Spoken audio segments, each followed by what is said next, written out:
It's B949 WATV. We're right now on a Sunday night at 7 or a few minutes after 7 p.m. The V stands for vital, and I'm in studio. Got my girls with me. Hey, ladies. Hey, good evening. Good evening. Welcome to the show. Everyone who's tuned in and listening.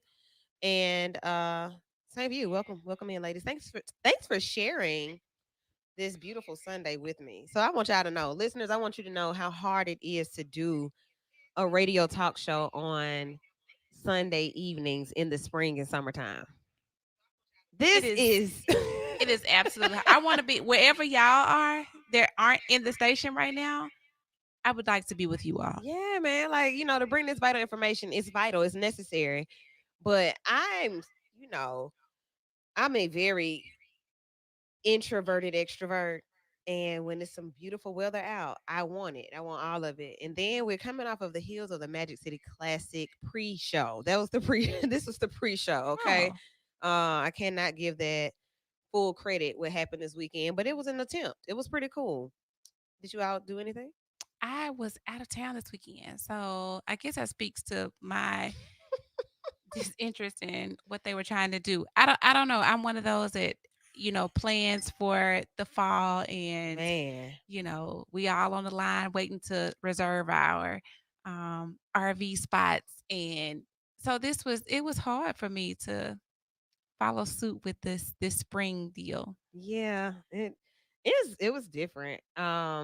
Even the parties were different. And then post COVID, you were out with people that haven't been out, and it was just amazing to me to kind of see that those same people still had the same energy that they had pre-classic. I'm like, yeah, still trying to be elitist with just a few dollars in your pocket. It was cool though. I'm sorry, Courtney. It's the season. Sid, what did you do? I did a little clubbing. That's why you got that white dress on, right? Yeah, I had to purify myself. But usually during a regular classic, I don't really get out that much. hmm So I was like, okay, since it's kind of watered down, let me get out Let a me little try bit. it now so I can be ready for the fall, and right? and yeah, they let me know I don't need to go out when the real class come around. Well, what? I mean, the police were out. You didn't have to worry about safety. We're That's gonna talk true. about that. I try to stay away from all of that, from the big clubs, and I just try to go to a little small hole in the Okay, walls, okay, and I get that. I had a good time. Okay, I get that. So different experiences for everybody. Um, there were a lot of events surrounding the weekend. So shouts out to Drika, the eyelash diva, right here from IB949 family, who did her first fashion show today over at Prive. It was called High Fashion, where she featured underground designers. So when I say underground, I mean people that we know and people that we can buy from here. Really nice event, great audience. Um, that was pretty cool. Benny Mac did a comedy show last night. Um, Sir Charles Jones was in the city last night. That seemed to have really done. I mean, people were everywhere.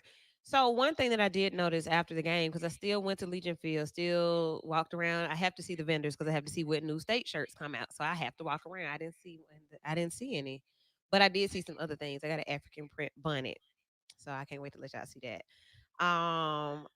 But what I noticed once leaving the area was the policing, and I posted about it. Like I was rather bothered by it, and I'm saying that I was rather bothered by the policing. So not that we don't need police presence. That's not what I'm saying at all. But it's the way that policing looks in black areas after or around black events. And I mean, I don't know any nicer or easier way to say it than that. So I was coming down Third Avenue. Christine and I were in the car coming down the street, and I saw the lights, and I'm thinking, oh, they sitting it out. I thought it was a stage. I thought it was like a big event. They were the lights from tow trucks waiting to get people at this license checkpoint. I was like, Wow. okay, I get protection, I get safety, I get prevention, but it was something about that that just didn't really seem like I would see that outside of an Alabama game or a UAB game or a country concert or something like that. And the response that I got on social media from one of my officer friends was that neither do they do donuts in the road after those events. That Ooh, nah, ooh. So nah. they may not do donuts in the road. However, I am very connected to crazy things happening in Tuscaloosa, Alabama after Uh-huh. a day or after their big events. So again, what we do to celebrate or to enjoy ourselves after an event may be different. How how law enforcement this how law enforcement decides that they're going to police those things Mhm. can send very negative messages. Thank you for that. That's an awesome way to word it. So that, like I said, the imagery of it and the messages Absolutely. of it, I'm being policed as if something is definitely going to happen if we allow them to drive down Third Avenue and get some traffic built up. So we do know that the climate here has been rather violent over the past couple of weeks. We know that. Hmm. And we also have gauged the demographic of who's involved in those situations, being young, young people, teenagers, I Hmm. guess maybe late teens or mid teens to early 20s, maybe. And a lot of those situations are, all of the situations are very much unfortunate. I think the past two that were really just mind blowing was the one that happened in Patton Park, which was definitely out in the open in public, and then the one that happened in North Birmingham, where I think a woman that may have been in her 60s was hit by gunfire. All of that to say that it can happen anywhere, Hmm. but how I would love to hear from officers or even Chief Smith, if whoever's listening, if you want to call in and share how policing should look to maybe, what should it look like to ease the situation. And to add to what you're saying, because I think a piece of it we don't know are the behind the scene things. Right, So it would be right. helpful to hear from law enforcement. However, from the public eye, which I think is absolutely important on, the image, is be consistent. So if you are going to have that kind of presence for our large events, Hmm. have that presence in the areas that we're struggling with crime.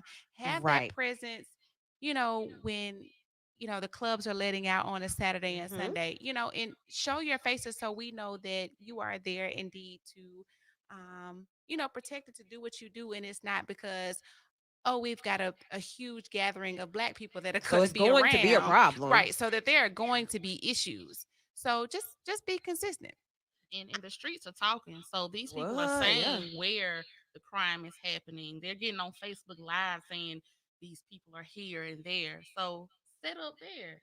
If you want to be precautious, you know where to go and do this. Right. Like people are out here trying to have a little bit of fun without the stress and the worry of violence. Right, right. So that's the important part of it. Like people were actually having fun, and then as far as I knew, up until the time that I got home, and I got home before midnight last night, there were no issues. There was a big Mhm. block party in Ansley.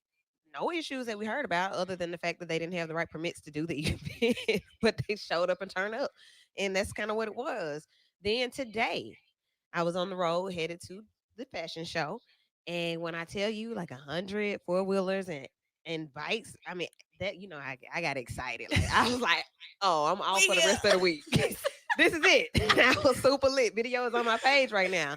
But like for moments like that where it's just fun, it was safe too. They were Right. following the guidelines. They were stopping at the lights. We were waiting on them to get by to make sure they were good. Nothing happened. I get a text message about 20 minutes later that they were holding all the ATV and bike riders in the park or somewhere over in East Lake. Like they're blocked in and barricaded. Then I get down to the parking lot down here. I see two on a flatbed of one of the tow trucks. So that led me to start thinking about, what does a good time look like? What is it supposed to look like? It's like a martial law type of vibe, like y'all want to get out and have fun, but because other people are cutting up and acting a fool, y'all got to be punished too. And here's the thing, I would like to play a little bit of devil's advocate, and Hmm. that is again, if you're riding on your is it ATV, Yeah, your four yeah. wheeler, and you don't have the Your proper, slingshot, whatever. tag or licensure, then expect that you can be pulled over and your junk to be towed. Yeah, So yeah. so when you're if you're going to have a good time, if the police are going to pull whatever they pull, make sure that you're ready to answer to that. Um, so my idea of a good time is, yes, the sun is out, it's beautiful. Like I'm gonna get out and I'm gonna drop the top. I'm going to get on a motorcycle, whatever those things are, Hmm. just to enjoy the weather, just to be out. I Right. think We're in a we're on the I would hope to say the final stretch of a pandemic, or at least now at a point where people are starting to feel more comfortable being with being out. out, absolutely, So I want to be out. absolutely, Leadership in the city. So I've had a conversation with the mayor this time last week right. where we were talking about the people having a good time. And he said that I want to be able to see the people of the city enjoy the city and have a good time. So I know that he feels that way. But I wonder what the communication is like between leadership with the city and leadership with law enforcement. Like, so what are we going to enforce? Are we going to enforce differently in black areas? And I heard a black officer say yesterday, that he got an order to approach owners of spaces that may have had loud music going on and give them a ticket. They told him to who tell check and see if they have a permit. Like, say that. They told us to make sure that everybody has the right permits. And if they don't have a permit, to give them a warning or something like that, or to give them a something, then give them a ticket. But like, nah, they told me that if I hear loud music, to go see who the owner is and give them a ticket. I just, I'm really sensitive to black and white issues right now because we see what it is everywhere. And so when you live in a chocolate city like Birmingham and you see the dynamics of who's pulling strings and who's saying what and who's in control, I have a problem when they start to um, tell us how to enjoy our lives. I don't have a problem with them policing, but I have a problem with you policing black people differently. And I think that's what we're seeing across the country. I think people become so frustrated with, looting or all these things that happen post an incident where Yeah. black people feel like they have been treated very wrongly and that there's not been justice. And I'm like, you all are looking at the single event, but what's happening over time is that we are treated so very differently. Right, And right. so if we do wrong, then yes, the expectation is that, we will be Whatever the punished to, like consequences they are, say, to right? the fullest extent of the law. Yeah. Just be that way across the tracks, Over the mountain. over the mountain. Right? Right. So just, make it make sense. Communicate with us. Talk to us. Let us let us understand, you know, why it is that you all are going about things the way that you are. And not that always creates understanding. However, the effort would be there, and I think that means something. Right. So that's where we are, just on a classic recap for anybody that was out and about yesterday and you felt extremely safe but then somewhat targeted. I would love to hear from you. 9948949. I felt extremely safe but somewhat targeted. Like, oh, okay. Yeah, they're gonna cause trouble. So Oh, because I'm black. yeah, And it's classic weekend. We need a whole lot devoted to license check. So then you check the license and you pull the people over, and maybe they don't have a license. Maybe maybe whatever the case is, but then nothing else is happening. Like, nothing else happens. They're not shooting at anybody. There are no arguments. They didn't run the light. They have headlights. They have tail lights. They have a current tag, but maybe they got a warrant or a ticket. and there may be other things that they can't get a license or Oh my a goodness. tag, monetary reasons. So they may just want to get out and have a little fun. They've been cooped up in the house. Is When that a reason to mm, target them because of that? They're not a yeah, if they troublemaker black, because of that. sure. I mean, it's classic. Like, why not give them a ticket? Duh. That's what it seemed like. Like, okay, y'all out, so this is a good opportunity to rack up on this money, get these tickets, get these people, because we know they breaking the law. We know they ain't licensed. We know they don't have insurance. We know they probably been drinking, probably got some drugs in the car. I think that's the perfect spot to go post up. I think that's where we're gonna go. Now, I mean, if I'm wrong, correct me. 9948949. Hey, Eddie, I see you over there. Let me add you. And there he is. So yeah, that's kind of what it is. Even with the protests. So you've seen Chicago, you've seen South Carolina, you've seen more going on in Minneapolis, and even some conversation here in Birmingham about an incident where a family does not know what happened with their loved one that was shot by police. I'm like, what? How does this No happen? communication whatsoever. No communication. And people are starting to be fed up with the relationship between civilians and law enforcement. I think it's a conversation to have. Eddie, you want to jump in on that? Yeah, I think there's a learning curve between what police officers has been able to do, which is keep videos contained for 2 years and then they come out at some point. I think it's a learning curve between these videos coming out really fast and the calls for them to come out, and police officers figuring out how to continue to maintain the integrity of their system by controlling the narrative. It's hard to control the narrative when you got to put something out in a week or two. With the example from the 13-year-old that got shot, Yes. they put that video out like right away. I think the issue is how is this system trying to figure out? I don't know. To me, it's like, what kind of loopholes are they trying to figure out how to get through at this point now? Because they not gonna just say, okay, well, guess we're gonna have to start purging the bad cops now. No, they still gonna try to maintain the integrity of their system. They just can't do it by holding a video for 2 years anymore. So a little bit more transparency. It's unfolding how it looks. I would hope that they are starting to come to a point where let's build a better relationship with the people so that we don't have this kind of turmoil. But it's been a tough week. We had several shootings. We got on top of the Chauvin trial, another shooting show up, and then another shooting show up, and it's like it's just we still waiting until the next brown person gets shot. That's we're just waiting on that. So psychologically, like when you think about what you already think about what it looks like. So I guess on some it's layered because I think about how I've gotten yes, I get tickets too, and I pay taxes too, and I everything that anybody else does, people in the media have to do it and deal with it too. So I just got 2 tickets. No, I got 3 tickets. Could you be a law-abiding First of all, citizen, please? first of all, I wasn't doing it wrong. You know what I'm saying? Okay. But the first 2 were about what was the first ticket about? Some bull. I was pulling off for somewhere and I hadn't turned my lights on yet. And then I turned them on. Like I turned them on just as soon as I got like right in front of where I was. I saw that my lights weren't on. When I saw it, I guess the officer saw it as well.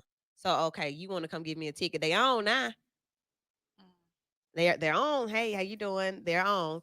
But as he was coming closer, you have a cover on your tag. That's illegal. Since when? You can see my tag. What we talking about? Sir, I'm about to go home and go to sleep. What we doing? You write me a ticket, I'm going home. What we doing? Wrote the tickets. Cool. Okay.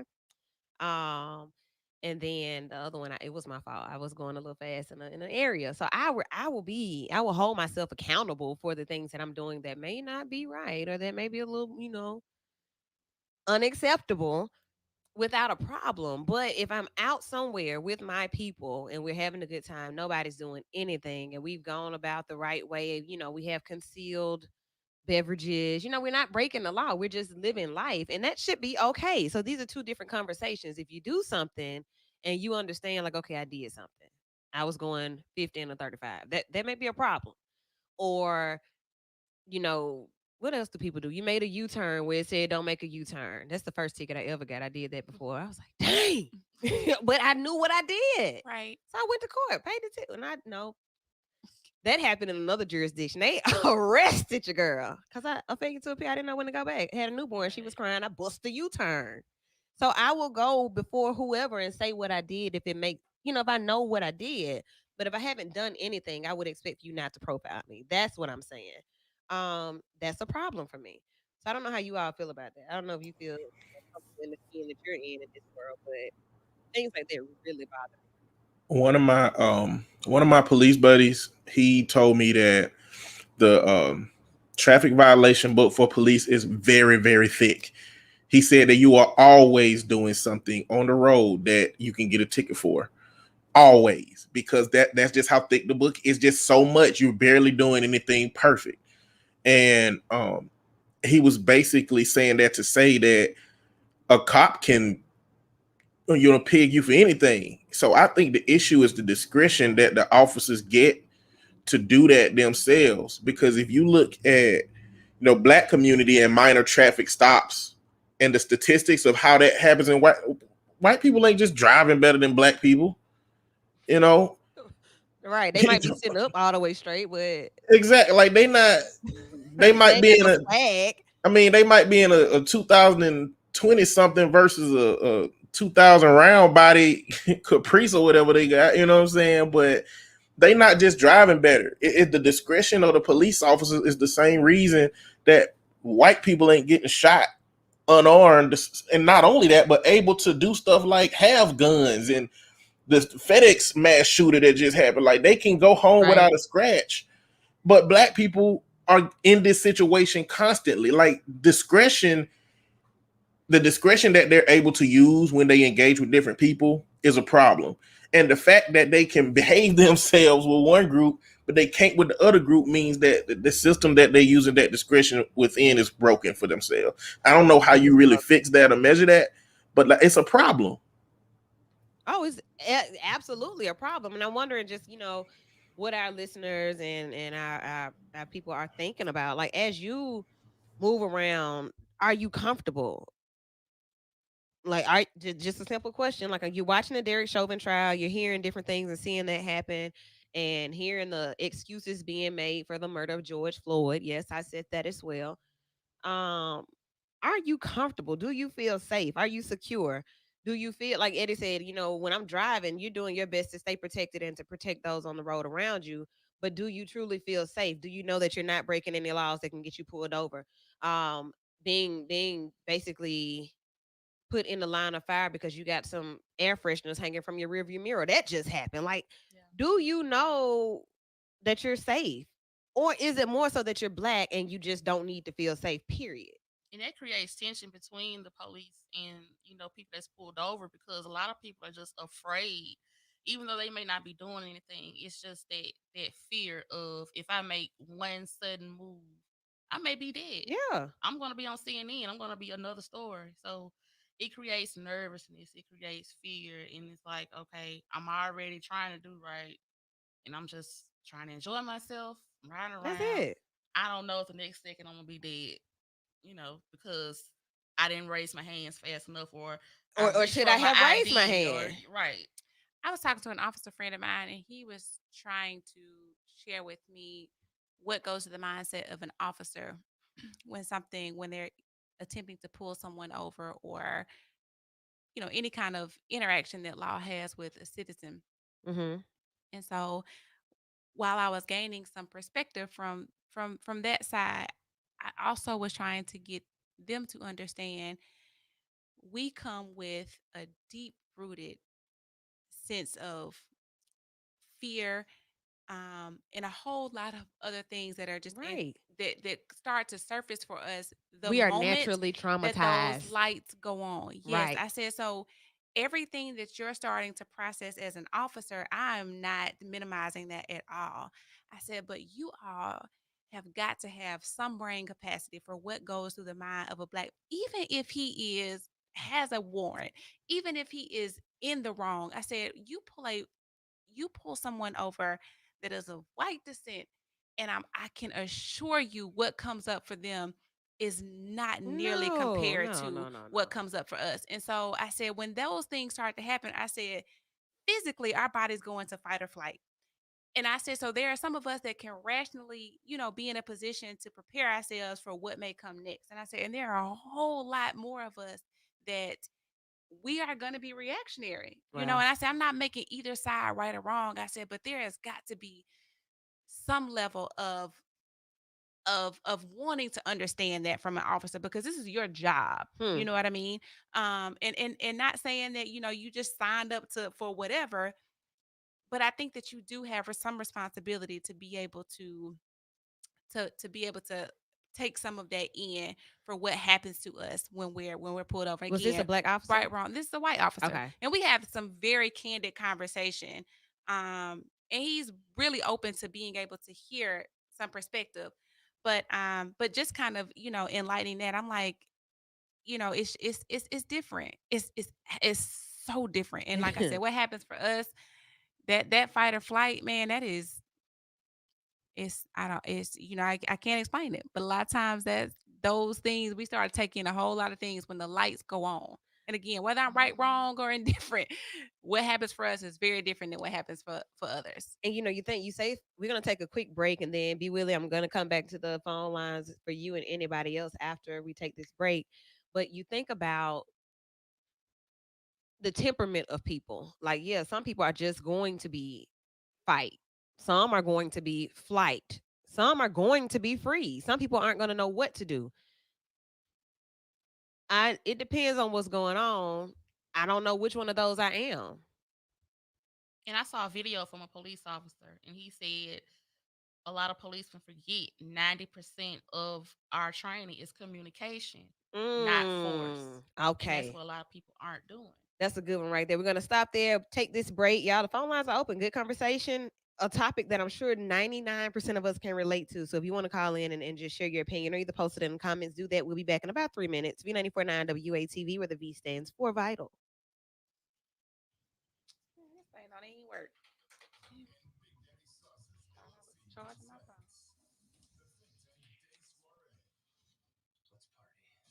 Oh, maybe it was.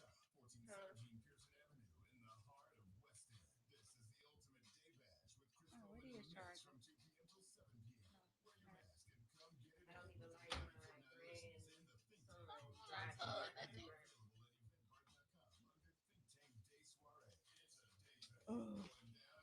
Be Willie. This. Hello. Hello. Hello. Yes. Hey, how are Is this you? yes? Is this a podcast or is it live or is You talking to me right now live? it live? Yes. Why the elderly and the retired policemen don't call and explain to you all really what the real deal is? Hold on one second. I'm gonna Uh, get you back on in a second. Okay. When we come back live, I'll get you on. okay. Just hold on for me.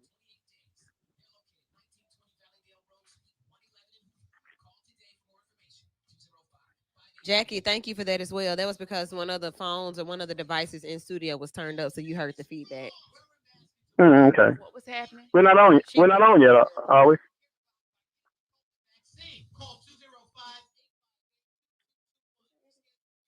Your vaccination is now easier and available at several convenient locations. Anyone 16 years and older now can go at 858-2221 schedule an appointment. And I keep the mic on mute, right? Excuse me. For the law firms not picking up the phone when you enter an accident, there's only one number that you can call: 45666. That's 45666. Attorneys at Mike Bell Injury Law have a trained and experienced when you need us, give us a call at 45.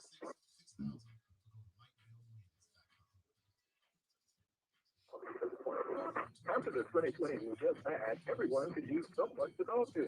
Hairstyles, depression, grief, anxiety, relationship issues, new career, old stuff. Let's unpack that. Vitalize Family Counseling is here to you'll have your own licensed therapist, privileged staff, and confidential therapeutic relationship. To schedule your first session, call or text 205-452-01.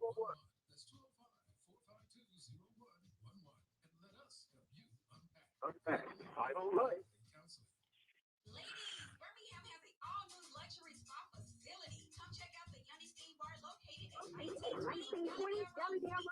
One 19 Hoover, Alabama. Ladies, come with your bridal shower, your bachelorette party.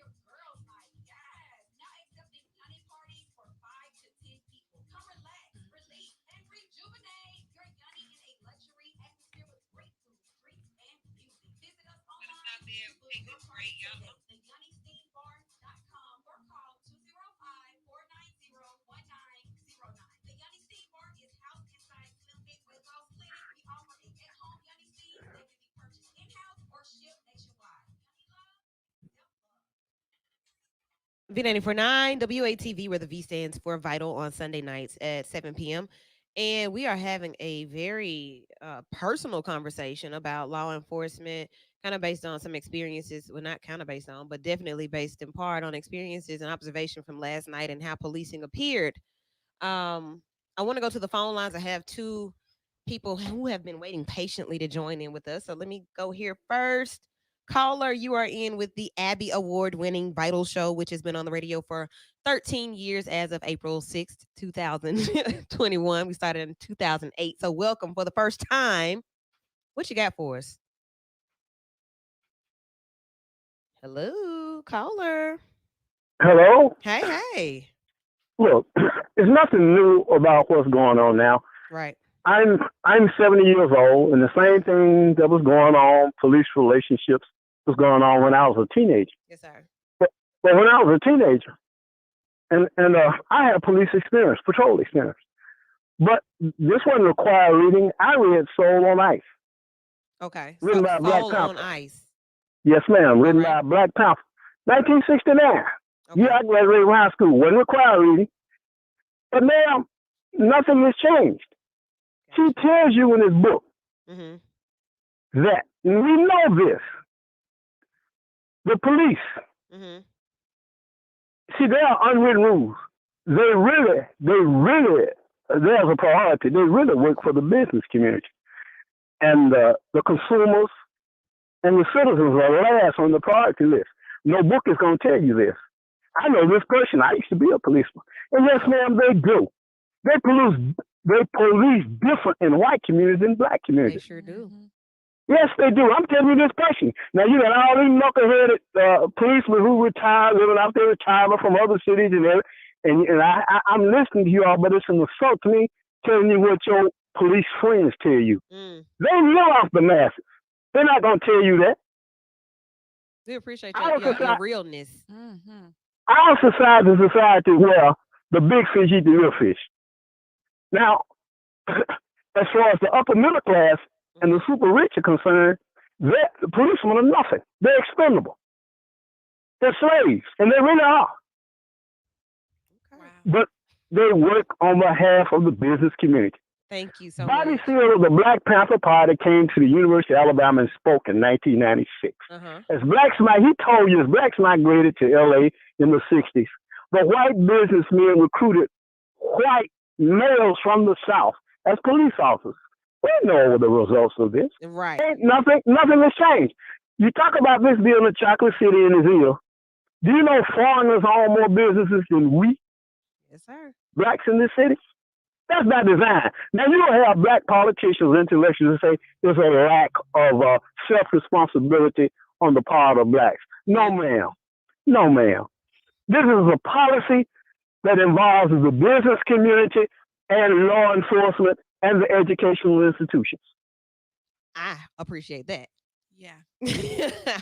Uh-huh. Some quick So, insight. right? Aha. Okay. Caller, you are in with Vital on B949 WATV. What's your question or your comment? Hey, how y'all doing tonight? Great. How are you? Wonderful, I wonderful. know this voice. Go So, ahead. a situation that happened to myself and my daughter. We were driving through Mountain Brook, Hmm. and it was like dusk. And saw the police officer and was like, "Okay, we're good." My lights were like on, and they stopped me. And when they stopped me, it was a Caucasian female officer. Okay. And she came up to the car and she was like, "Hey, I need to see your license and registration." And I was like, "Well, what is your reason for stopping me?" Right. And she said, "Well, we're just doing a check on random people." And I'm like, "Wow, random people." And then she asked my daughter for her license and registration. And I said, "Well, why are you asking her?" And she said, "Well, she's in the car with you." I said, "She's a minor, so she doesn't have an ID on her." "Well, she needs an ID." And I'm like, "Why?" "She's not behind the wheel. At that time, she was not legally able to drive." And I'm Yeah. like, "Why? Why?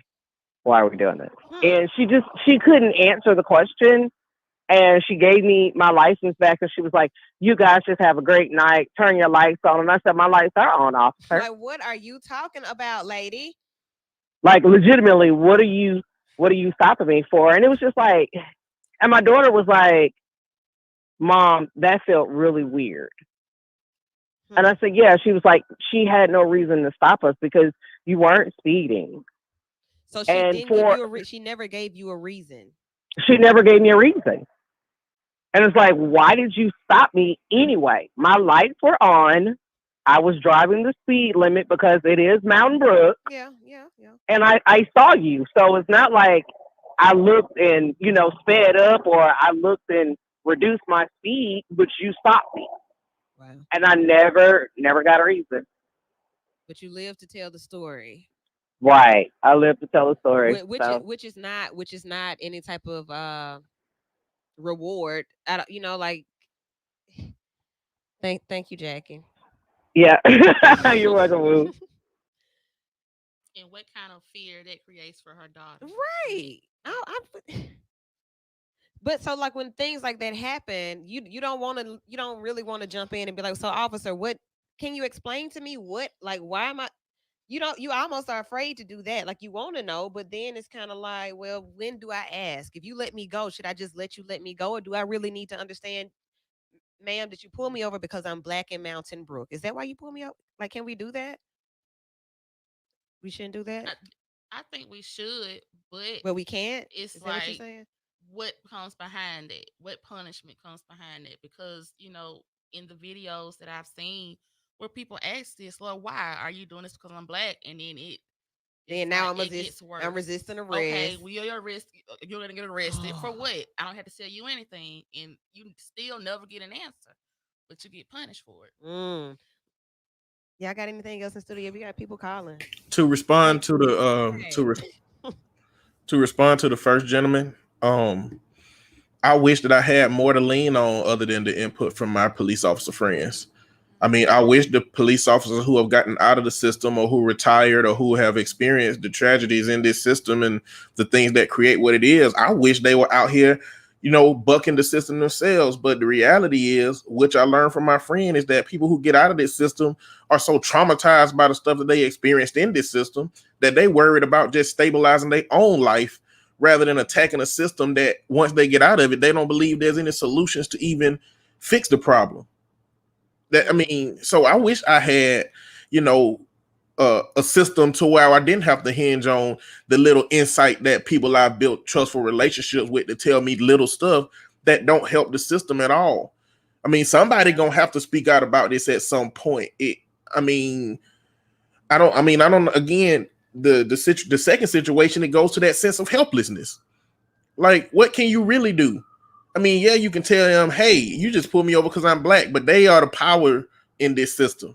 They are the mm. authority. They So, literally so can create whatever narrative they want to exist in that moment, and you pay the price for it. And you know what? I think that they don't care that they wrong in that moment. As long as you they would prefer in this moment to arrest you wrongly, and you go to the court and a judge drop it, and nothing's still gonna happen to them by oh, doing goodness that. gracious. Okay, let's go to the phone lines. Thanks, Eddie. Caller, you're in with Vital on B949 WATV, where the V stands for Vital. What's your comment or your question right now? How you doing? This is Eugene Jr. I got a question. Hey, go ahead. I want to know if, like, right now, white police are shooting black people and they're using our scared as an alibi. With Hmm. the rate that they shooting us, when are we gonna be able to shoot back and say we scared? Oh, okay. That's the question, huh? Yeah, they use it. We ought to be scared by now. They're doing it every 4 days. Well, I honestly think being that the law is always on their side 100%, one thing you have to always remember, they got to take their uniform off. Mm. So I'm not telling anybody to do this. These are views of Key Bennett and not of anyone else. But there won't be any results until there are consequences. So if all we're doing is giving a slap on the wrist, then the family go and say, "Oh, I forgive you," and all this Yeah, other stuff. no, yeah, This no. sounds so mean the way I say this, but we got our young guys killing each other, going to Easter egg hunts, shooting kids and innocent adults. If you want to make bullets count, I mean, if, honestly speaking, what's the point of shooting if you're not making it count? You Mm. got terrorists running around America right now. George Zimmerman is a terrorist, an arrogant And where terrorist, is he, right? walking Somewhere around being scot free. free. Somewhere being Like free. ain't nobody saying nothing to him. He can go wherever he want. He still causing violence around the streets, And bragging about it. bragging about it, going to sign packs of Skittles in Arizona tea, See, signing yeah, them. Like look. you spitting in these people's face, and you mean to tell me all you gangsters can put out hits on each other, but y'all letting him walk around scot free? Our Mm. first mistake was not making an example out of George Zimmerman. And then after that, the cops that killed Eric Garner. Mm-hmm. Then the cops that killed George Floyd. Then the cops that killed Breonna Taylor. Okay, well, if the system won't do nothing, then When since do we y'all do so big and something? bad, then since y'all shooters, shoot. And then, like our first caller said, the former police officer, this goes way back. Like people are just being exonerated and recognized for things that either they that they didn't do or just now being tried for things that they did 50, 60 years ago. Right. So we know that justice may not be swift.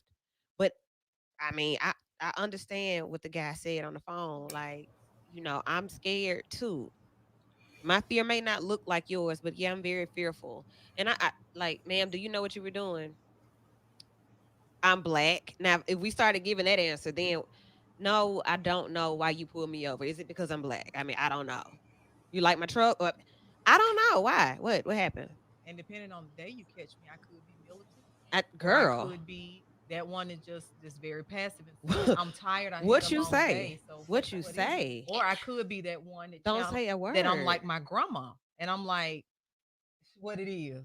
I mean, either either you gonna shoot me, tase me, What we we can duke it out in the doing? middle of the street. We can have a shootout. What do you want to do? Because I wasn't doing anything, and I don't feel like being bothered today. So how you want to handle this? No law was broken other than you saw me and I'm black. And And I you got see, homeboys who will walk, yeah, have gotten out of the car with their gun in their hand, saying, "How we gonna do this?" And don't forget, we in murder ham. And this particular cop, who was a white cop, who was really pulling him over for some BS, Hmm. really backed down. Like, hey, brother, we can talk this out. There's nothing. Oh, so you saw the crazy in his eyes. You And got the right, fear, didn't the it? fear of uprising, like that's fear. That's scary. Like when you see groups of people doing anything, like you just saw a group of people go to someone's house to tell that person, hey, y'all are not going to get away with this. You I see a group loved of it. people do this, and oh, you all are not. We're here. We're standing here together. When you see that, oh, there's power and there's strength in numbers, but the uprising has to be something that makes sense, and then it's not to Absolutely. be broadcasted. So that's the other part of it. We can have these type conversations just to vent our frustrations about the conditions that we live in.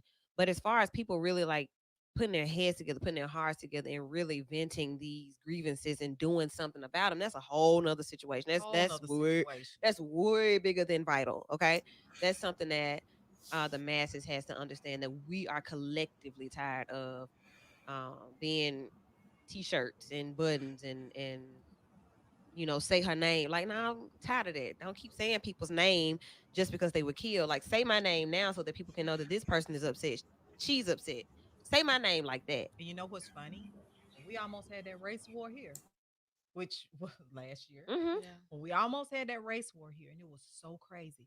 White people got so docile around me. People, the white people I knew, Hmm. how do we fix this? I am not the Negro spokesperson. It's a little too late, Right. because I've really been asking for your voices for years. When I was a Right. passive activist thinking that marching was the answer, I talked to you for years about it. And y'all just were like, whatever. I just want to let you know that I'm here for you and I'm not like that. I didn't say you was. So why you bringing it up? Well, somebody like that, your grandparents, somebody, Somebody, lying. huh? Because That's if, like if a everybody was I'm not peace trying to loving, be then funny. we would have a Yeah. change by now. Something would be different, right? If everybody was non-racist, we would be having some change. So somebody lying. Who lying? Let's go Another, into I was Go gonna ahead, say Eddie. I know it's a delay where you are. Go ahead.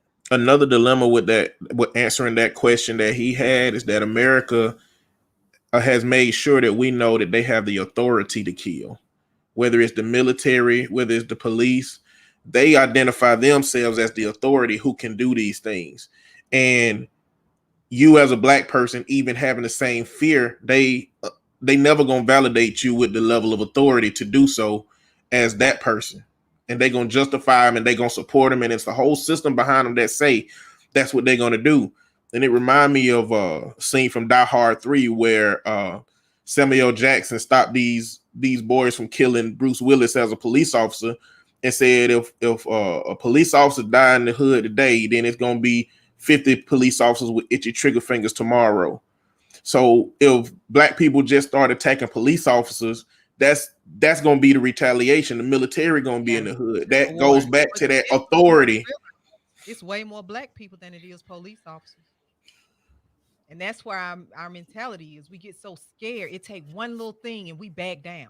Yeah. That's our problem. Like, okay, well, it's 50 police officers. Well, today it's gonna be 200 of us.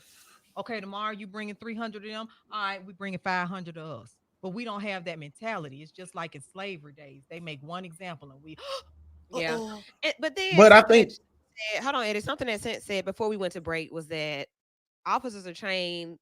That what's the percentage of It was communication? like 90% is supposed to be communication. 90% communication. when I say come together, let's do something. We can start by having a help me understand what it is that we have done so wrong to have to endure the type policing that we're enduring. Like, let's have that conversation. Can that be explained? I sat at a round table with law enforcement agents and civil rights foot soldiers a couple of years ago, and other activists and other spokespeople and whatever, whoever we were. We were sitting around this table at the Civil Rights Institute with John Jay with the college. Like, this is a school that is dedicated to justice, social justice, and how these things are put in place. And I always leave those tables with no solid answers as to what or why. Like, how can things change? Why are things this way? And what can be done? So, a conversation, a real conversation where people are in control of their emotions and can have the conversation. Um, we may not like everything we hear, but at least we have better insight. And so then maybe we know um how to be stopped by police. Like, should I get angry when I see blue lights immediately? Well, no, Ms. Woodruff, you shouldn't, because we're simply just enforcing the law or making sure that you understand what happened. Okay, so when we get to the point of you guys stopping me, what would you prefer that I say, and how should I say it? Should we meet each other with a smile and like, what should that be like? I want to ask those. Those are simple questions, but I think if people knew the answer to those questions, maybe a lot of other people would be alive. In theory, it sounds good, It does, right? but you can't reason with animals. Oh, They're animals. So there's no reasoning when you talk. You can't reason with a bear. When a bear wants to kill you, what you gonna do? Talk to it? but key is something in me that makes me feel like you said, when I take off my work uniform, whatever that may be, whichever day you catch me working, when I take that off, I'm still at the core a human being with feelings and emotions and experiences, and I can be spoken to. Mhm. I haven't been I haven't been conditioned in a way with either of my, well, so I've been conditioned in a way for both of my professions. But at my core, I'm still who I am. Mhm. So if somebody came to me and said, you know what, well, as a therapist, I think that you should blah blah blah, or like whatever the communication is, I'm gonna put my work hat to the side and I want to talk to you as a human being. You But don't you think have that to can happen? remember these. A lot of these human beings are actually KKK members that have infiltrated the Oh, system. Don't ever forget that. okay, okay, okay. I see where you're going. Okay. Well, I don't know what else to say, guys. That's the end of the show. Eddie, what were you about to say over there in Hawaii? Um, I I agree with Key. The I guess the dilemma is that we are so far away from the Fred Hampton era of what he was trying to accomplish and how he was trying to put together a community to fight back, that the answer to that question can't be that we let one black person's lone fear of shooting back at an officer be something that isolated black folks do all over the place. It's something that we have to organize and figure out how we're going to attack this issue as in unison, because the reality is guns are still only a symbol of power. Because if the government really wanted to block off the black community and cut off the power and limit our access to water, they got the power to do that. So Wow. it ain't even just about the idea that all everybody come together with guns. If there ended up being a whole civil war in any city with black people, it's so many more tactics that can be used outside of just the mere representation of a gun that is supposed to mean power that we can do something with, that we can't fight back against until we have the power of unity instead of just these small representations of powers of gun. Shooting back is not, I mean, it's a very small part of what could be the resolution to this problem. I just, it's a big gap in between how we get to where that is versus where we are now, especially when it comes to that question of when we gonna shoot back because we scared. Yeah. You can always shoot back. You just are going to get the hammer dropped on you in the legal system because Oh, of You it. you're not. forget one thing. A martyr we just I was gonna had. say you're gonna be a martyr. I mean, you forget one martyr we had that turned around all the dirty policing in the hood like it was back in the day. When they shot Curly and them, Yeah. I bet everybody got their mind right. Mm. See, I'm old enough to remember that. Oh, they was down there having illegitimate children with the statutory raping them little girls down there in ends. I mean, I'm gonna just be real with you. I don't know how to sugarcoat nothing. The Hmm. truth is the truth. They had illegitimate children by some children, some 14, 15-year-old girls. They was around there stealing dope, selling dope, stealing the dope dealers' money. And when they got tired of it, they said, "Don't come around here no more with that." And they came around like Billy Bad A's and got their wig peeled back. And after that, a lot of them cops was like, "You know what? Let's let go and me chill with that. So let, like let me go on though chill." in those allegations, so I'm from the area as well. Those allegations were loud and clear. So people we Mm-hmm. hear things, but then you saw like when you say a martyr and you think about us not fully knowing every piece to every story and not knowing what happened and how long it happened, who it happened to, and then you have a young man who most people are.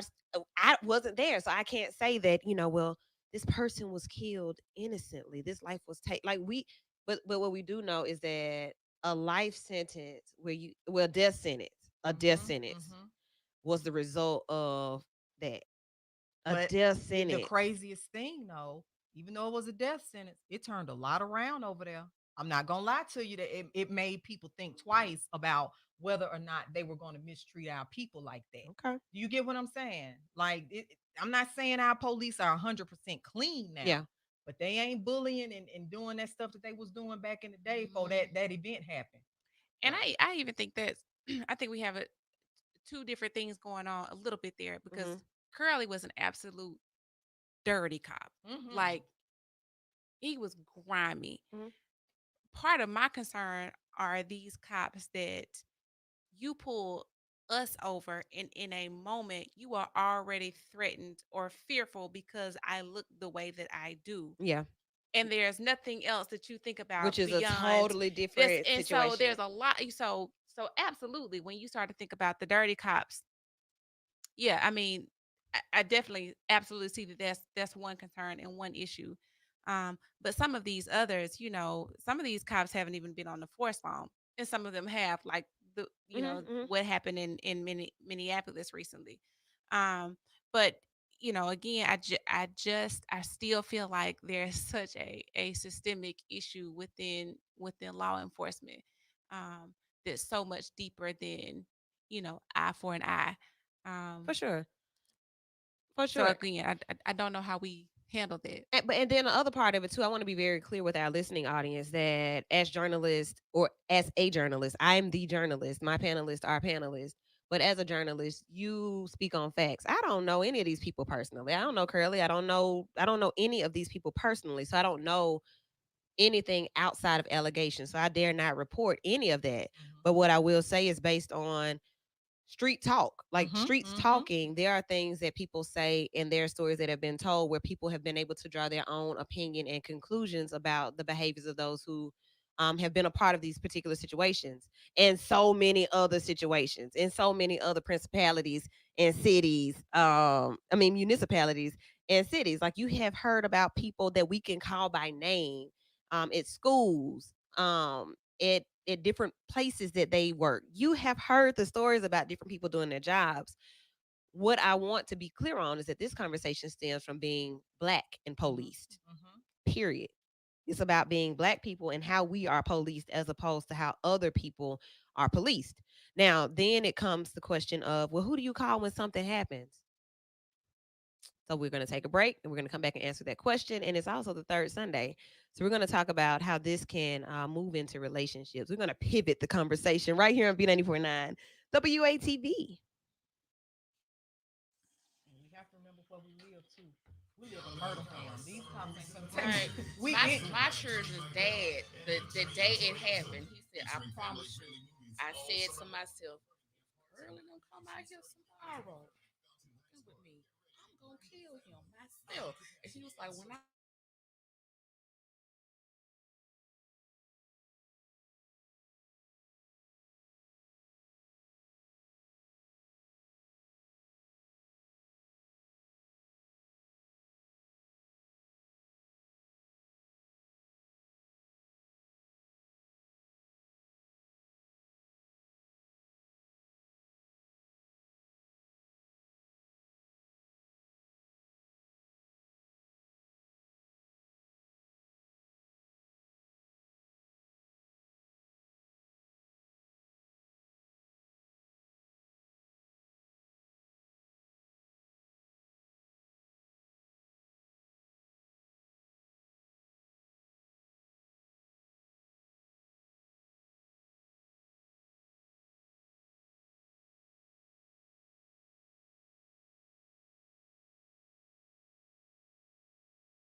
media back popping, get everybody present in the conversation. Um, I appreciate it when we can have real talk, which is every Sunday, honestly. I can't say that we don't do this all the time.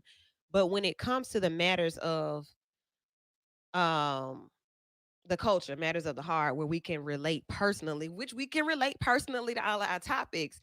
But this kind of stemmed from what I witnessed personally last night, just about how policing looks different in black communities around black events, black and white cops. Like I that's where the conversation comes from. So last before we went into this hour, I asked the question: when something goes wrong or when you need assistance, when you need to be protected or served, or you need a police report, or an accident happens, or someone breaks in your house, or whatever the case may be, who do you call? We call the police, right? What When does the conversation change? Or when does, like, how, y'all, you see where I'm going? Like, we call the people that we have the issues with. Help me figure that piece out. What do we do? Help me understand that. It's like Yeah, I mean you it's. Oh, stuck go in the ahead. I'm middle. You sorry. stuck in the middle. Like I don't I don't want to be. I don't want to deal with the hassle. Like if I call you, like a lot of people have called the police and they become the victim. They've been, oh, you're the problem. No, I'm calling for your help. But because I look a certain way, I'm the aggressor. I'm the person to be taken to jail or harassed. So it's like I don't even want to depend on the police. It's like and it's like if it's okay for the police to be fearful and to stereotype us, Mm-hmm. but it's wrong for us to be fearful and be afraid when we got a gun to our face or we're throwing the back of a police car with no question, no answers to Yeah. our questions. So So, it's and like, I think another a piece of your question, Woo, is when I'm in need, like I'm gonna use you. Your job is To to be protect here. and serve, right? Yeah, like so. No, I don't like you when you're pulling me over. However, if someone's broken into my house, I need you to pick up the phone so you can handle this for me. Like that is your job. So I'm truly. Like I don't, and there may be moments where I don't like that I'm having to need you because I do feel like if the tables are turned, that there are moments where where I feel threatened or I'm concerned of what you may do when you pull over my husband or my father or Eat my son, right. so Right. yeah, like I do have concern in that capacity. um However, like I also know that you're supposed to do this, and so yeah, I'm gonna use you. Okay. I was raised not to call unless it's just dire. Black Panther raised. Oh, Mm-hmm. is my mic on? Oh, I need to get Mm-hmm. in my mic. Mm-hmm. I was my. If you call the police over my grandma's house, she don't fool with you no more. Oh. She don't fool with the police. Never have. Never trusted them. Never liked it. 1938 is when she was born. Okay. So she came up with her 5 kids in the 50s, and she was fighting them then. Mm. Like she didn't. She had no fear, and I'm kind of just like her. I don't have fear. You know what I mean? Because I'm like, you can't kill me but once. You're a Okay. person just like me, and it might be a point where one of us make it out alive. And the whole point is you make sure that you the one who make it out alive. That's just how it go. But just to call them for no, I'm not. No, that's No, just not what's it happening. got to be something real, real, real, real. And even then, I'm probably not calling somebody else. Gonna have to call them. Mm. Okay. All right. So I'm gonna take maybe one or two more calls on this particular topic, and then we're gonna move on. Caller, you're in with Vital right here on V94.9 WATV. Where right now the V stands for Vital. What's your question or your comment? Oh, thank you, Lady Wu. This is Angie, and I just wanted to say a little something. I'm dealing with a whole lot concerning this violence thing.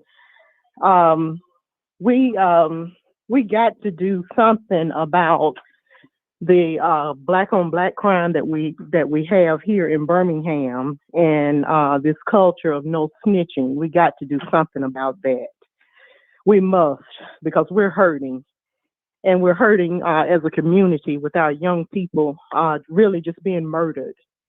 And the other thing I wanted to say was about Nathaniel Woods, and you all talked about Curly and all of that dirty policing that they did for ages right there in Inslee. And I don't know if they brought that out in court or not. Probably not. But Montgomery, the government should not have executed Nathaniel Woods. The other young man said he did not pull the trigger. He didn't even have a gun. Yeah. But this governor here in this state reached over the one who said he did do it and got Nathaniel Woods and executed him. Went ahead and did it anyway, even after the U.S. Became involved in it, trying to get them to stop it. She did it anyway. Anyway, so you look at how no matter what you do or what you don't do, anyway, regardless, somebody's paying the cost. And I think that goes to the point that was made about, you know, I'm quite sure that Nathaniel Woods did not want to be that the one that took who wants to be the martyr. You know, like I just don't know that that's somebody wakes up, you know, I'm gonna just take it for the whole team, for the whole. No, I don't think it goes like that. But that was messed up. It was messed up. The whole situation was messed up. And just because of this conversation and it being so vital, how can we do better? How can we move forward? I know, Key, you were saying that you hate the term black on black I hate that. crime, violence. And we know like it's a if you're black people in an area and this is where you're it I mean, Key, we look alike, but Crimes are based on proximity. we look alike and we're in the same we The together, most right? the most crimes that are done are based on proximity. So when you have white people, they're not going in the black neighborhood for real, and just killing up a bunch of white people. They killing what's close to them. Right. So they killing family members or whatever, but you don't hear people say, "Oh, it's white on white crime," Hmm. or Hispanics. They in their Hispanic neighborhood, they didn't kill their neighbor or whatever, and but you don't hear Latino on Latino crime. So I Nah. hate the term black on black crime because 90, I think it's 94% of crimes are based on proximity. Proximity, and then a lot of our stuff is I mean it's proximity, honestly, but It's then you know literal outside of that you proximity. have domestic situations and different occurrences where Right, people you're in the same situation at the same school, in the same neighborhood, in the same apartment complex, in the right, same house, in the same family. I heard of a right. situation here recently that blew my mind where it was actual family that killed the person. Mine was blown. Like, wow, it's crazy. So, But it's not even 6 months back. A father killed his son by the Alabama game, and they were white. ooh, So it's just like mm, we not the only ones, but we're the only ones that are highlighted. yeah, But yeah. that's why I hate the term black on black crime because I'm like, no, We can't all own that, races right? killing each other. Yeah. So it's just a crime. It's just an unfortunate crime. But quit singling us out, and it really puts a scope on us when we do that. That's why I hate that term because Yeah. I'm like, white people killing white people. And And I we hate when we express how we feel, and that's the answer. Like, well, y'all have black on black crime. Why y'all not fighting Right. that? I hate Like, that. excuse That's us? one I reason I hate hate that it. term. So like so speaking of like us saying that, like when you see well y'all ain't marching about this, when I hear things like that, I'm bothered because you know we aren't picking and choosing when to respond. That's not what's happening. When you have a 32-year-old woman in the park chilling, like this is how we open the show, enjoying a Sunday evening. Y'all, I'm out here. We be out here. We enjoy ourselves. And we could be anywhere enjoying ourselves and be hit by a stray bullet and be killed. That's a problem. That's definitely a problem. And Not here's the other that's a thing, though. problem. The greater issue is that when things happen in our community or within close proximity, Yeah. we will be punished to the fullest extent of the law. Hmm. Mhm. If someone white does something to us, or we have these policing issues like we're having, we can't trust that the law is going to be consistent across the board. So yes, I don't I hate the crime that's happening. Yeah. Um I think the greater issue though is the fact that things aren't the same when we have to deal with the law. A- When we go to absolutely. justice with things, the way that we're going to be treated versus our counterparts is not the same. And so, the idea that you want to pull me over and you want me to comply, and then let's just say that you unfairly do everything that you do. Let's just say nothing about what you do is justified. And I'm supposed to wait until my day in court to say, well, this is what the officer said, when they pulled me over. And this We was 3 can't months trust ago. that you're going to do what needs to be done to that officer if I fully comply. So to me, that's the issue. The law is the issue, is the fact that we are not treated the same in our day of justice. There you go. That is definitely the issue. If they knew we weren't playing with them, they would. I mean, I hate to say it like that, but I'm just not one of them. I'm over the peace loving. Please listen to me. Please understand my plight. They understand it. They don't care. I said some a year ago. I said if a white person can get a dog, a stray dog, clean it up, put it at their dinner table like it's a part of the family. Like for real. If they can do that, but can't understand the frustration with Tamir Rice, they get it. They totally get it. They just don't care. So all the begging and pleading in the world is not going to make a person care. They Yeah. see you as weak because you begging for validation. Please treat me the same. Please, man. Folks know who not to play with. This is true. I see this comment right here. Hey, Eric Hall. So Eric says black on black crime is a myth. And so another thing about this show is education. We are here to educate, ignite, and inspire. So I'm so glad that we are being able to cover all of these different categories of why we're here in this one particular show. Many activists, researchers, academia, and criminal justice experts have determined that localized crime is common in most areas. So, for those of us, we're in so many demographics, so many age groups, so many generations listen to our station. So, we may have somebody that's 7 listening, and we may have somebody that's 70 listening. Terminology is not the same. Experience is not the same, and therefore perspective is not the same. But one thing that we do want to start learning to do is bridge the gap. So if we're going to eradicate black on black crime and rename that or consider it something else, localized crime is what we'll call that. And then a comment before that said the killing on the black man needs to stop, period. It doesn't matter how you label it.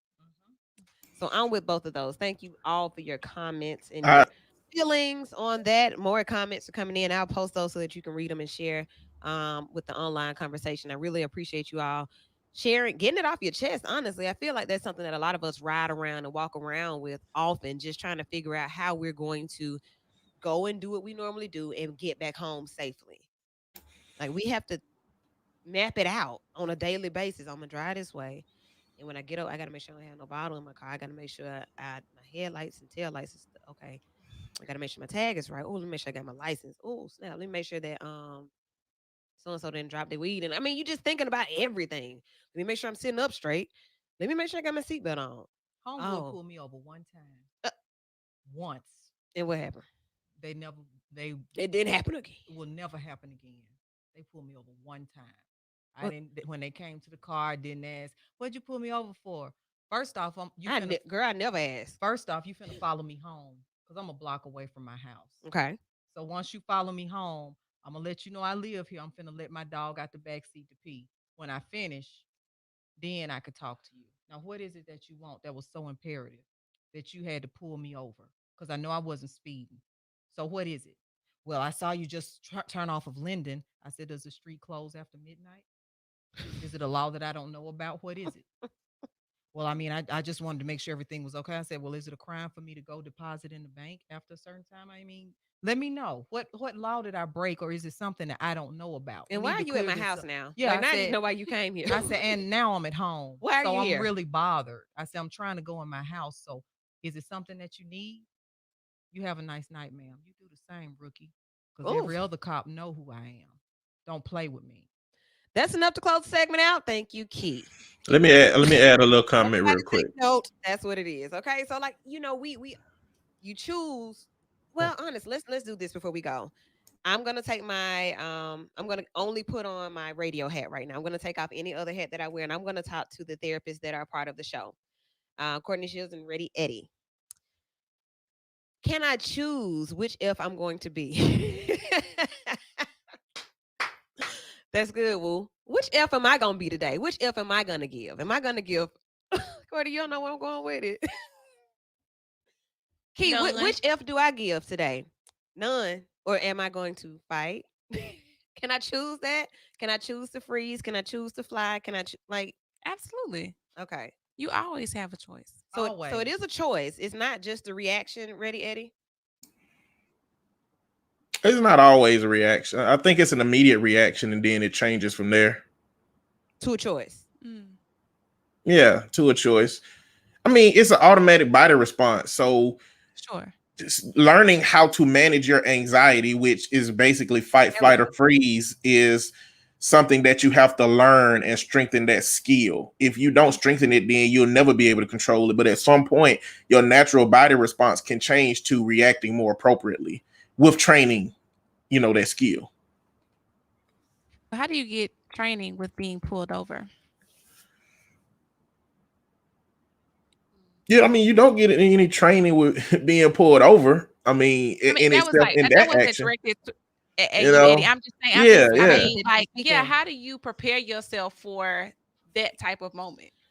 So this is where the conversations that we have way off of the show come into play for me. If this is people call everything now a mental health crisis or a public health crisis, and teaching social skills. Okay, so Cinta said earlier that law enforcement is trained the way that they're trained. If they're scared, they choose.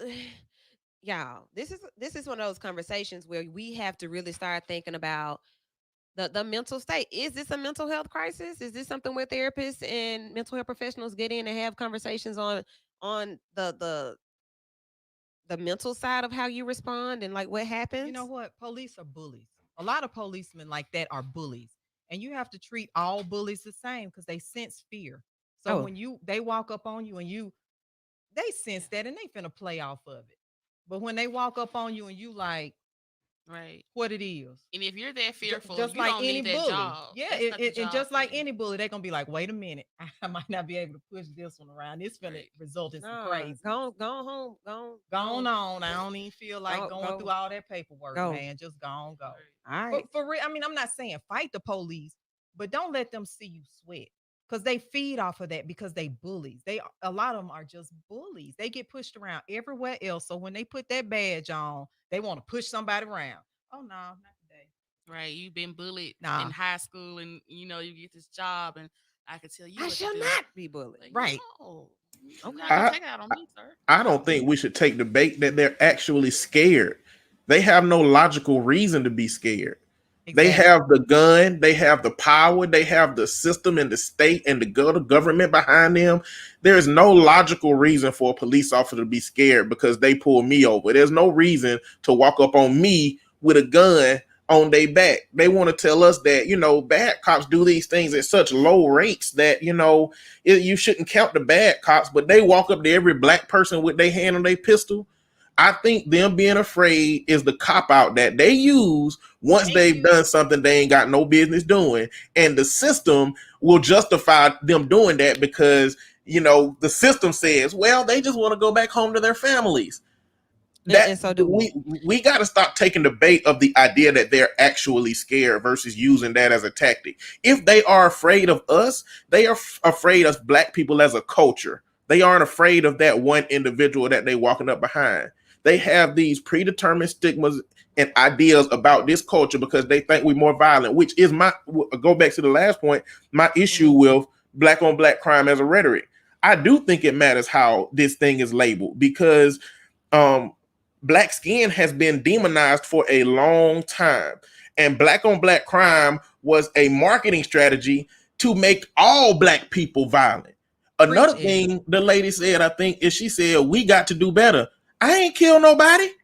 I ain't shot nobody. I ain't done no crime. Don't be saying we, because that means that the marketing strategy is working when me and you start saying we got to do better as if we are part of that small population of black people that's harming other people. We're not. So if it can't be we, is it they and them? It's people who commit crime. People who commit crime. I don't know. Black people seem to be the only ones isolated out and put under a microscope. When what Key was saying, everybody killed people of their own culture.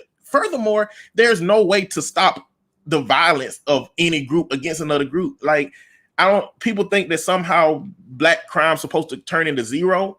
People have conflicts because they don't get along with their neighbors. Like, there's a certain amount of crime that's going to be perpetuated against the people around you. We just got to stop soaking up and absorbing the idea that it means something about us as a culture and applying it massively to us as a culture and saying, oh, we got to do better, or black on black. That stuff don't exist. So It's been attaching race to it is a problem. It's been 3 mass shootings, I think, in 1 week. Yeah. You don't hear white people talking about, well, we got to do better. Man, no. And that, that goes back to, black people have been bundled together for everything and put under a microscope. It's that phenomenon where, heard it from comedians where it's like, as soon as you hear a crime that happened, black folks all in unison be like, oh, I hope they ain't black. See, white people have the luxury of looking at their lives in an individual context. They have the luxury of only being able to see their life in this tunnel vision versus us who have been bundled together in slavery, been bundled together in Jim Crow, been bundled together in oppression, and now bundled together and getting shot by the police irrationally all of this time. We don't have the luxury of looking at ourselves as an individual like a white person got. I want to say this, and we're going to move on. I'm really grateful for all of you contributing your thoughts, feelings, and opinions to this conversation, even those of you in the social media studio as well. We see what you're saying. I appreciate it all. One thing I'm not going to do ever is attack those who are fighting their fight. They fight how they want to fight. They say what they want to say. Then these people, they're doing what they want to do the way they want to do it. And if they're all fighting and it's for the common good of us, do you, boo? But I'm going to do what I feel my part is to do in the fight for me and my people. So there is a point where I do feel responsible for the gift that I've been given, which is to be able to use a platform and to use my voice in whatever education or whatever it is, my impact, my influence to educate. If nothing else, like I may not teach you how to strategize a march. I ain't really trying out my shoes. Don't do that. I ain't really with the marching. But when we get back to the park or to the platform or to the table with the lawmakers and with those who make decisions and can impact some real change, call me then or I already know that I'm there. So pick your fight. Do what you need to do and what you feel is necessary. When it comes to this love thing, no, I'm well versed on that. Got a lot I could talk about that, and that's where we're going to go next. And I'm sure that all of you can relate in some way to DMR, dating, mating, and relating. If we did a better job at that, a lot of these conversations would not be happening. So when we have this particular topic, it's not just about sex. It's not. It's not. It's about how we communicate. It's about how we vibe. It's about the energy that we exchange with each other. It's about how we get to know people, and then once we get to know them, how we live with them, how we interact with them. Do you all think we do a good job at dating, mating, and relating? I don't. I can't speak for nobody else. I don't. You don't? No, I do. No, ma'am. Oh, By no means. do y'all do? Why you say that, Key? Because I will let you go so fast if you disrupt my peace. Yeah, I don't care how long we've been together. I don't care. Oh, you starting to mess up my vibe.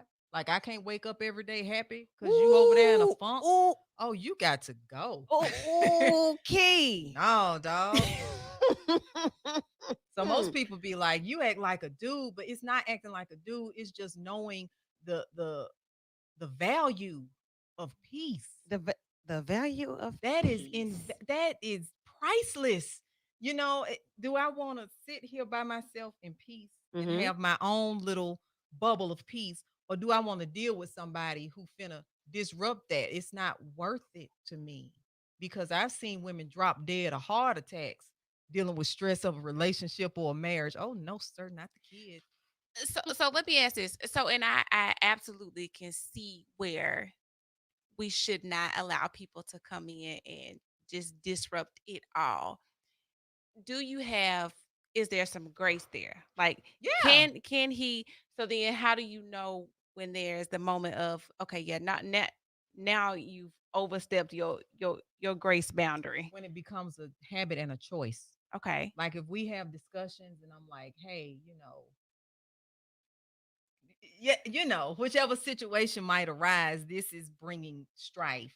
And I talk to you about it. And I got the patience of Job. Everybody can tell you, I really have the patience of Job. I want to talk to you. I want to work it out. Let's see if we can come to common grounds. But if you just refuse, How many times I gotta say I it? ain't going I'm not a nagging person because nagging disrupts my peace too. Like I'm not finna say the same thing over and over and over and over again. And I'm so laid back. I think I was born in the wrong era. I was supposed to be a flower child. I was supposed to be born in the 50s and go to Woodstock because I'm like, yeah, man.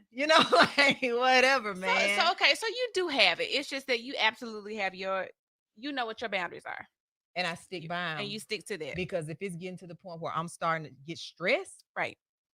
I don't like lines in my face. That makes sense. Yeah, I like people. I like young boys thinking I'm 25.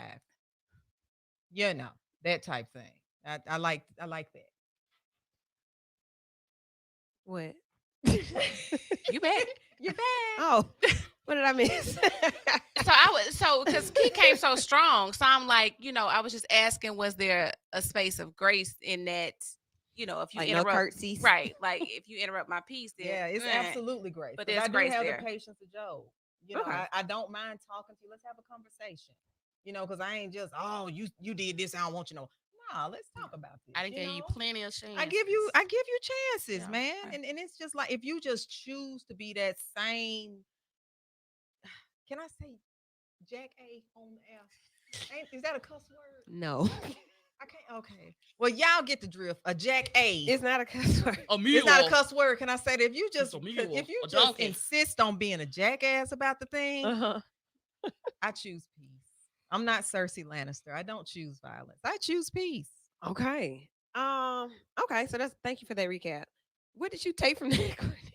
So here's the thing. I think this is interesting, and I know that what this is connecting to totally different things. So help me understand the piece that you have for relationship Mm-hmm. versus the idea of peace when we were talking about the things prior. Like the The police pl- violence yes. and stuff. So Certain give me things, some insight. certain things you just can't have peace when people insist on having war. You don't have but so many cheeks. They say turn the other cheek. We ain't got but two, four if you want to be technical. But we don't have but so many cheeks. You get what I'm saying? So after it's like I said before, you can't reason with an animal. That's why we kept having problems with the KKK because we cowered in fear. Oh, only love can drive out hate. No, even in the Bible, Lord said sometimes, oh, it need to be war. I'm gonna help you out. You finna win this war, but you need to have war right now. And we can't be scared to have war. We can't be scared to stand up for ourselves. And I think with all of the proverbial buck breaking that has been done to Black people throughout the centuries in America, it's the fear is innate in us now. Even in relationship, like with each other. But with me, no. But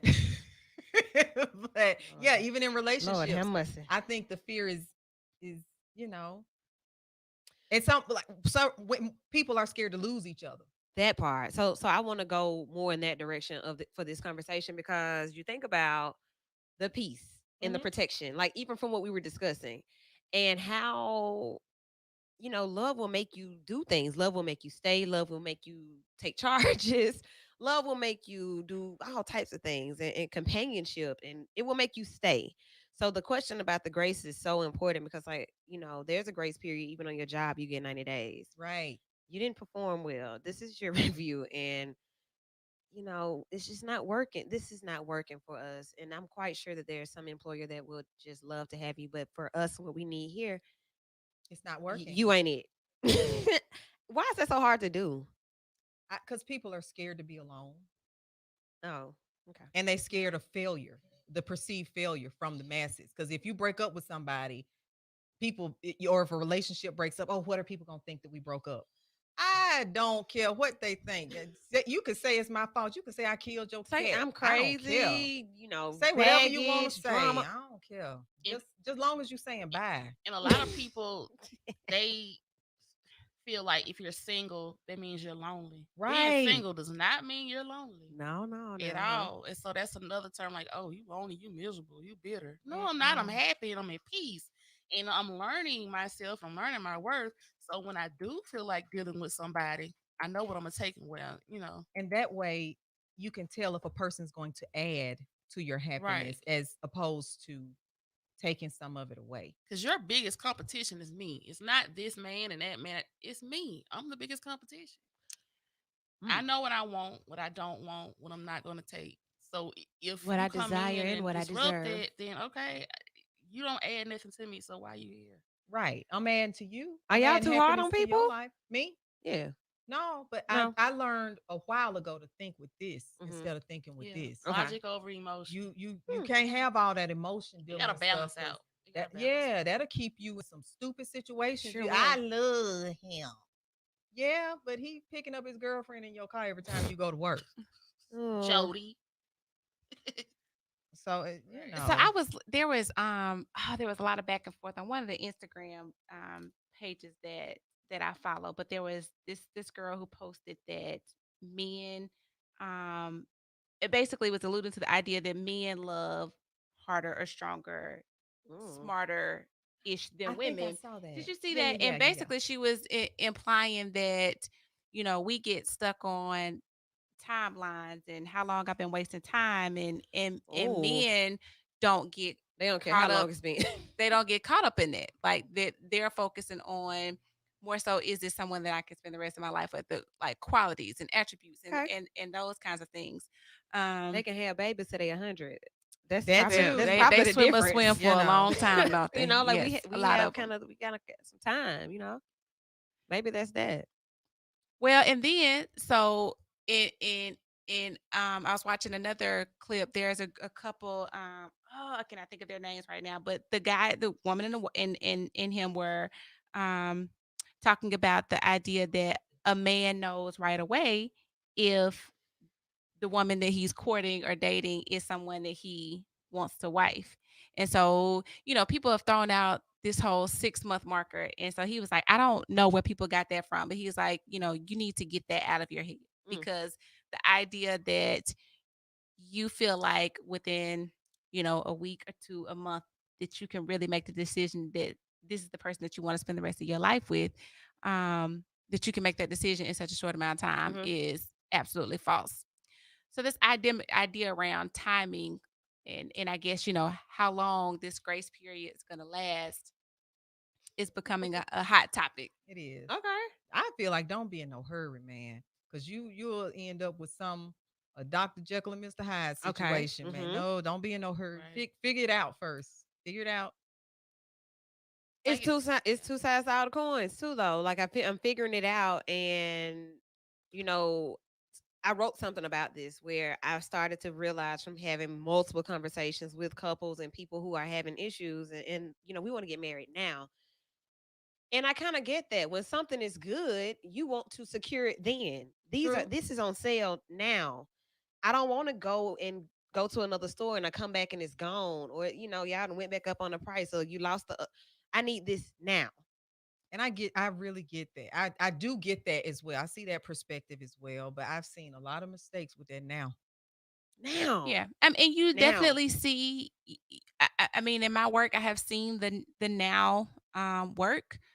I also have seen where, as you said, it doesn't always work out, because those seasons come where finances look different, kids come along, life transitions happen.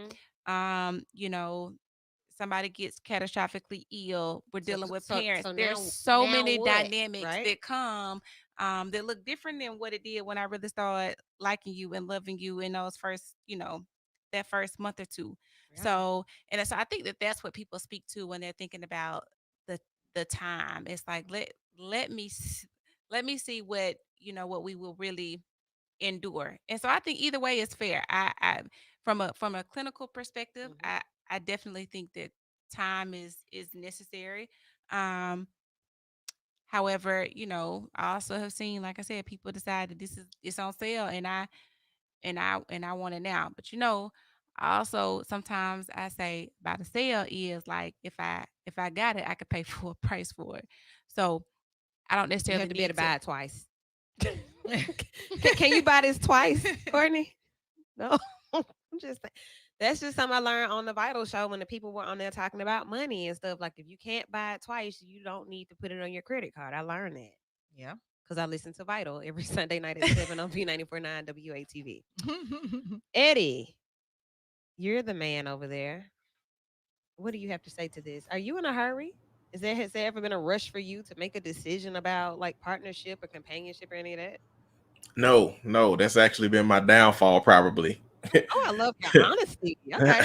I'm overtly logical and rational. Like my struggle dating has been that I want an algorithm for love. Like I want Y plus MX, Y plus whatever that formula is, Y equals MX Plus plus MX B. equals B. I want you to plug Yeah. in everything and it'll be like, yeah, this is gonna work forever. So I've been having to learn how to use my heart more than I could use my brain in order for things to work. Hold But on. Hold on 2 seconds, Eddie. I want to go back to something that was said that I need to know where I missed it. What's the equation? Y plus MX equals B. Where you learned it? At Algebra. school. yeah, that's an algebraic formula. I'm gonna let y'all go and do this. Can you get them headphones? Like, did we learn that in You grad absolutely school or did. in high school? That was a high Yeah, school. high school back I then. was like, is that something I'm supposed to learn in class? Go ahead, Eddie. Sorry, I just want to know. Whatever Oh, formula plug Oh, in hell no. things, plug in things that We don't represent a have no relationship shade working. here. Everybody, whatever. But I do think that the ladies are right. I mean, you have to be a sense of rational and logical when you're faced with the representative, because I think a lot of people fall in love with the immediate image of a person and then fall out of love with the person that they find out that they are once, Mhm.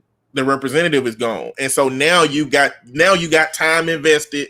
Now you've put energy in. Now you giving up your bodies to each other.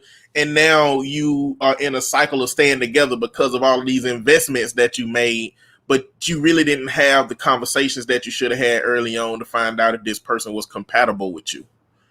So I think that you need to be rational long enough to find out who you really with so that you can become emotionally invested in that person if it turns out to be somebody that you want to be with. I ain't gonna lie. When me and Rush, I be like, "Are you a homosexual?" Right. Because What you And, want and from that me? means what? homeless. They hobos and they need a place to stay. It got it. When men get to rushing, I be trying to figure out what's wrong.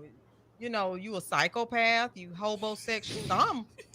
Some of that rushing from men is trauma responses from their Mm. childhood. I mean, everybody got some kind of Oh, trauma response Eddie. somewhere, but yeah, Mm. We men, need a to lot of talk men be about having them trauma. trauma Go ahead. responses. Let's do it. Wow. So trauma responses with dating, mating, and relating, which is why this is just such an amazing combination of people, and the platform itself is because we can blend all of these conversations and get real, like really vital about it. A trauma response. So therefore, I'm not used to being told no. I'm not used to being told wait. I'm not used to being told we're not working. We're not compatible. No, we are. I can prove it. I'll show you.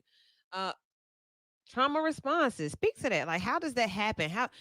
And I don't want the Facebook talk. I want some clinicians to speak about trauma bonding, toxic So bonded relationships. So a trauma response is something happened in your childhood that you struggled with, and the way you make decisions as an adult is a response to that trauma. So I've met somebody before who was a man who rushed real quick, talking about marriage within 3 months, with different people that he dates. And it turns out that if you go back and look at his childhood, how his mom and dad relationship was, the trauma of seeing their relationship struggle, he was trying desperately to get into something real fast to prove to himself that he could be better than his father. So that's his trauma response. Him trying to get with you real quick is, in that way, a trauma response. That don't mean it ain't dudes out here who just homosexuals trying to find somewhere to stay, but A lot of I time love that's the trauma. It does Um, happen. it absolutely happens, and but you can't put that on a trauma response 100% of the time because it could just be BS situation. masked over in whatever they want it to be. Trauma bonding is when two people who have similar traumas bond through that trauma, which really makes their connection very problematic. But look, it doesn't always have to be that it's a similar traumatic experience. We can be codependent just because we both traumatized. Right, Like right. you got pulled over too. I heard you talking on the radio for real, and then now we on date 5. Oh goodness gracious, who driving this time? 'Cause- I'm sorry. Okay, you're listening to Vital on B94.9 WATV Part 2, Hour 2. We got about 20 minutes left, and it's DMR every third Sunday for the past probably 11 years. We've been having these conversations about love and people and how we relate, how we date, how we mate, and what that looks like. So trauma bonding, that's interesting. We talked about J Lo and A. I keep wanting to say A Lo and J Lo. Well, who is A Lo? Nobody. That's J-Lo and A-Lo A-Rod. that's our girl here in Birmingham. Hey, A Lo. J Lo and A Rod, they are officially over. So we talked about it last month. That's been a month ago when we had DMR, and we talked about them and like how women, powerful or rich, whatever women, have a hard time maintaining relationships. And we talked about Halle Berry. We talked about J Lo. We talked about who else was another one. A lot of those women have been married and in relationships with a lot of people. Janet Jackson. Janet Jackson, yeah, Janet got a baby though. Yeah, That a was the $5 goal. billion baby. That was the goal, right? Um, and I like I said then, I think the only person who's really done it right is Oprah. Oprah and Stedman are they got it. Tamia and Grant Hill. They're good too. They're good too. And who else? Boris and what is her name? Ari Nicole. Nicole. Yeah, okay. Look at you, got some good examples. I got some good examples. Denzel and his wife. Oh yes. yeah. Yeah, yeah. Samuel L. Jackson. Oh yeah. his So wife. what but Michelle and Barack. look at what we're saying. Look at their ages and the time, like Yeah. the history of their Generation. relationships. Those are some they've been through some things. Because one Samuel L. on drugs when his wife met him. Yeah. Crackhead. Thank you, Key. Well, he said it. I'm just repeating what he said. You said it like him. He was like, I was a crackhead. Judge Mathis said, I was a crackhead. They say it. They say They it too. say it. They With see, real they're just conviction. they a Mhm. different type of people. I love that generation. I want to be more like them. What do you all think they have that we don't have that makes and has made their relationships work? I just think we have so much more access. I think when those Oh. relationships started, that the world and everything else what didn't feel so obtainable. Even in their celebrity status, I think that their celebrity status That's was just good, that. Courtney. Like if I'm going to Hollywood to work, I'm going to Hollywood to work.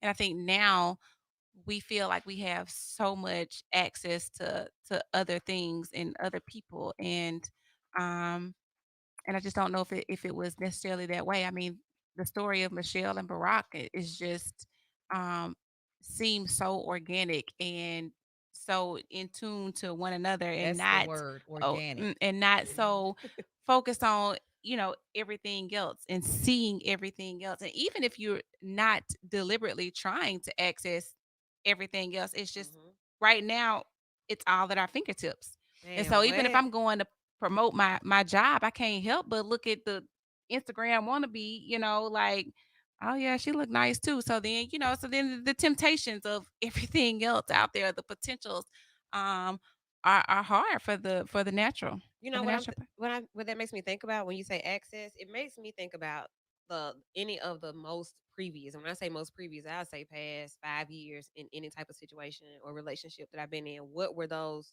disagreements about? Hmm. Most of them were about some type of access or some type of something that was seen or heard or something. It could have even been something as small as a conversation that was overheard on a cell phone. They ain't had cell phones either. So they were creeping with somebody else. They had to go to them and you couldn't hear it unless you were there following them. Um, what else? Cameras, social media, pictures, and other people. I posted something The about problem cloud. people. Yes, the cloud too. I posted something about problem people the other day. And did y'all see those comments? I was in them.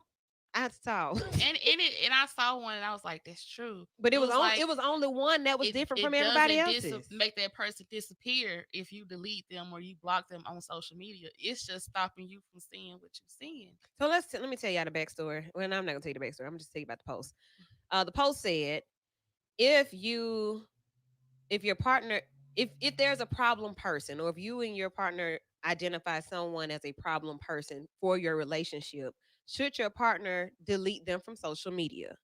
Most of us said yes, absolutely, like immediately. That shouldn't be a question. One person said it doesn't matter because that doesn't change the fact that that person is still present and it may make your partner want them even more. I feel like this, man.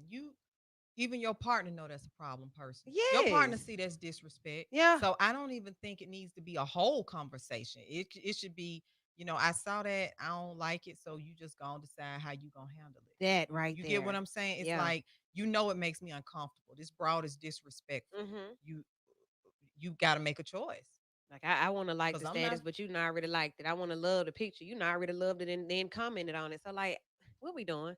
What's going Right. on? Delete babe? the problem person, and then And when I say Look, and delete then them, I what? don't mean just off Not social out. media. Mm-mm. I mean this gonna be because a broad that hug your man too long or The Drake trying to hug. be Laugh at that joke too and you loud. know it's Yeah. something going on, and he know it. So So, it's like, what you I, gonna I've, do? I've partner? here's something identified that- people that way. You used to talk to her, didn't you? She hear too much. Or if you feel like, okay, you trying to get with this person, and if we don't make it, then you with this person now. Like, you was doing this the Like, whole what is time. this? Like, But again, I bought my sense, so I'm at an age now where it's like We don't have time. I ain't even finna go back and forth about this. Like Mm. if you that attached to where you gonna let this person continue to disrespect me, then you go ahead and be with them. We friends though. Like it ain't even nothing like that. so Okay. I what think you y'all- can what zoom y'all- out. I No, think go you can ahead. zoom out to a bigger problem because, like, if you have a partner in which you have to try to figure out with them who they should get rid of when they life is problematic, that's a bigger problem. I mean, if they can't figure out how to maintain their own energy, through their own decisions without you having to be involved, then you got somebody that make problematic decisions when it comes to people in their life.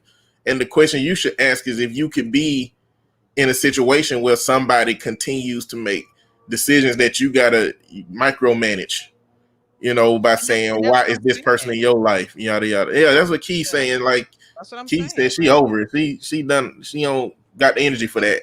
We not Nobody should finna have go the back and energy for forth that. about that. Okay. Courtney. So yeah, so one of the things I was gonna say is, so because you delete this person off social media, and I think you just mentioned this, and that was that doesn't mean that they go away.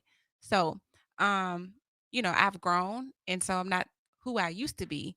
However, I know that if you cut me off from social media, like I know where you are, I know where to tell you to meet me. Like I know how Mhm. to, girl, message him on Facebook and just let him know. Like Courtney said, like, what are we talking about here? that to me is minor stuff. So then going to what Eddie said is that if the trust is not already there, or it's not something that you already have, regardless of who's in your inbox or liking your pictures or loving your pictures, then you don't have much of a foundation anyway. Well, mine, when I say that, I don't mean just liking and loving pictures. To me, that's very minor.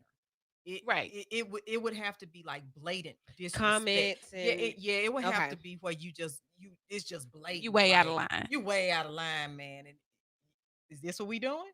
And then, Oh, but okay. the other thing is, it's responding to that, because I mean, I've had people that comment, and I'm like, oh, good thing, good thing my man don't do social media, because he probably That list is inappropriate, right? yeah, right. But if I don't engage that, then That's true. That's what I'm saying. You know? And that, I think I said that in the comments too. Like, it's really about the engaging. right, You get what I'm saying? right. It's Are not, we, is this a back and forth thing, or is this But we don't know. So it could be a back and forth thing because I commented on that post and I'm also texting you and I'm calling you too. And well, I'm, it's time for that to be. well, then over that's anyway. engagement. If I'm Yeah, if calling it's- you and texting you, If you got all that going on, Right. I'm gone. What makes you feel so comfortable that Yeah. I'm allowed to do this and you're not stopping me from doing it? I feel comfortable enough to come on your post and comment, knowing it's disrespectful. to whoever you're with. So you're making it okay for me to do it. So And some I bras don't just know up and though. do it to just test I was about to boundaries. Right. say, like, if I So they be want it, I'm gonna go delusional. get it. Right. So, like, I don't really even know that is super valid. Like, This you're thing is making her crazy. comfortable. It's crazy. Look, I said earlier that Oprah's the only one that got it right. Charles Brooks said, but Oprah's not married. And I mean, I'm saying maybe Oprah got it right. Like, maybe Right. maybe marriage that's what ain't I'm the saying. ultimate Ding. goal. Right. Those labels. I'm just playing, guys. Mhm. But yeah, we may be getting on to something. And I just want us to look at things for what they are. You cannot patrol the inbox. You can't You can't. control the Facebook. You can't patrol the text messages. Like I want to be in a situation where I feel comfortable enough and I can be vulnerable and not feel stupid later. Like I don't want to have to be worrying about who this is under this picture. I ain't That's a got lot. time. That's too much. I ain't got time. But Yeah, I saw, I don't know which social Too media much. show it is, but it was a trailer and the girl basically was like, um, I'm not giving my man permission to cheat, but she was like, I'm just gonna be honest, all y'all men cheat. Like everybody, they all are. So don't make me look stupid. That's the rule. I don't agree with that. I think it's some men out there who actually think with their head and say, Yeah. I'm not finna risk this. I don't work too hard to get it. I ain't finna play like that. But when women like that give men an inch, my grandma always They taught gonna me take that they a gonna take a mile. yard. So ain't no rules to you can just don't make me look stupid. Oh, he Don't let finna me make you find look out. stupid and more now Right. because you You you know giving him Stupid and permission. more. Is that the name of the store? That's where y'all find them at. that's you finna be Stupid and stupid and more more. now. So Me, I've never been in the business of trying to manage my partner's relationships. All I'm concerned with is protecting my energy. You know, whatever they got going on, if it comes over to me, then I'll choose to leave the situation that's alone. it. That's I'm right. just not interested in trying to negotiate with somebody things that are connected to them in ways I don't even understand. That we can't control other people's behaviors or actions. We can only control our own. And I've never been in the brain space to try to figure out how to get somebody to like me more or like other people less or leave other people alone. It's too many people out here that will give you a time of day if you're a decent person and worth that being given to than Oh, to sit Period. around trying to figure out one person and the things that they can't even manage about themselves. Maybe they need to figure out their relationships without you so that they can be prepared for somebody else, but not me later because I'm gone when I'm gone. I'm gone. You that feel me? Yeah. that's good right there. So That's let me that's just be clear good. in that, in an attempt to show someone what I want is not, for me, it's not synonymous with me getting you to like leave something. So I'm not, it's not a competition. Right. So I'm just going to give you all of what I can provide for you. And so And if they can what you do choose to do with that okay, is absolutely on you. yeah. So yeah, it's that it all is for me anyway. Okay. So I mean, I think all of us have our limitations when it comes to what we'll deal with and how long we'll deal with it and if it makes sense. And I just wondered when we have these boundaries and expectations upon how we interact with other people, do we feel bad for letting them know what our stuff is? This is what I expect from you. And if they come with something different, do we cut them off or do we give them time? Like what do we do? I think the older we get, the quicker we ought to let people know our boundaries. Okay. Because at this point, I it's not. I hate to say I don't have time because I know I'm gonna live a long, long life. That's how I feel. Mhm. But what I'm saying is the long, long life that I got left, I'm not finna spend no unhappy days. Okay. That part. Thanks. Yeah. So I think it is difficult. I think sometimes when you see potential or when you feel like there's potential there to set boundaries that may be hard Mhm. for that person, I do think Mm. that can make it, um, I think that can make it challenging. I still think that you have to put those boundaries in place. And I also think that if we feel like there's potential there, um, that to be Patience. flexible, Okay. Okay. to be patient, could be helpful for some people. So, but and everybody's not gonna feel like flexibility is within what they're able to do, and that's, I think we have to accept that as well. I think it's a fear in that too. Like Flexibility may remind me going back to our, what we started with about relationship trauma. Me being flexible before has gotten me broken. Like I was kind of flexible and I bent so far that I broke, right? So then you see a situation that may look just as pretty as the other one did. So now you bend again and like, you know what? Right. But so the Ain't question no is, flexible. are you operating from a position of trauma, or are you operating from, a place of healing? How do you know the difference? So I think that if it looks the same over and over, then you likely haven't worked past or worked alongside of whatever their trauma is. So when it starts to look different, in your relationships, then um, maybe you can take that as having moved forward. Okay. So are you healed or are you whole? And I say healed. That's such Whole. a, I, I I mean, would just use the term conditioned. Conditioned. Okay. That's what I would say. Oh, are you traumatized or are you conditioned? Like, are you conditioned to respond this way because of your past experiences? mhm. Or was the trauma deep enough to have altered you internally and psychologically to where now, you're responding in ways that represent that trauma? Hmm. So we can have this conversation, and I think somebody that's listening may be able to follow it. But to really break this conversation down for somebody that may want to know, well, I don't know how I'm functioning in relationship. I don't know if I'm doing this thing right. I don't know if I'm acting out of trauma, if I'm heartbroken, if I don't know what I'm doing. But what I do know is that I'm not happy. So like, is that a note that maybe they should bring when they come to finally to sit down and talk to somebody outside of their homeboys and homegirls about how they really feel? Should they like really write that part down or voice record that? I mean, I'm not I happy. definitely think that, okay, so if you're not happy in it, and we start talking about, relationships, I think that you need to be aware of the patterns of your relationship enough to be able to Mm. communicate that, so that then maybe I can help you see the blind spots. In, Like in my in my counseling experience, I need you to be able to define who you want to be and what you want to be. Or have you been contorting yourself through all of these different relationships and now you don't recognize who you're trying to be in front of a new person?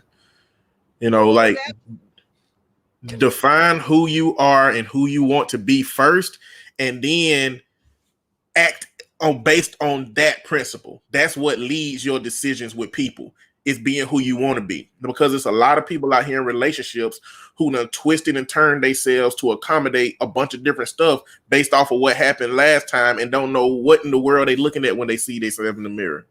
Is the Mm. choir finna start singing? It can. 'Cause, baby, All thank right. hallelujah. So knowing who you are first to be able to date, mate, and relate is what I take from all of that. And being comfortable having the tough conversations, that's something else that I take from that. Like, this is what I want. This is what I desire. This is what I deserve, etc. and etc. So until you can have those conversations, maybe you should be talking to a professional. And there are three here. So you can pick either one. Courtney is not in the screen, but she is in the studio. Eddie is in the screen, and you know where to find me. You can also find me every day on the radio, 10 a.m. to 3 p.m. in Lady Wu's Midday Feng Shui. Well, I kind of give you some of that then too, because I'm helping you balance things out, but I'm doing it musically. And then we're starting something new soon. I'll tell you about that next week. But every Sunday at 7 p.m., you can find us here as well. Awesome show tonight. Hopefully you all feel better when if you're out and about, make sure you're driving safe, 10 and 2, seatbelts on, lights on. All right. Don't drink and drive. Don't text and drive. No distracted driving. You're going to be black and drive, but be safe. All right. Be vital. Good night.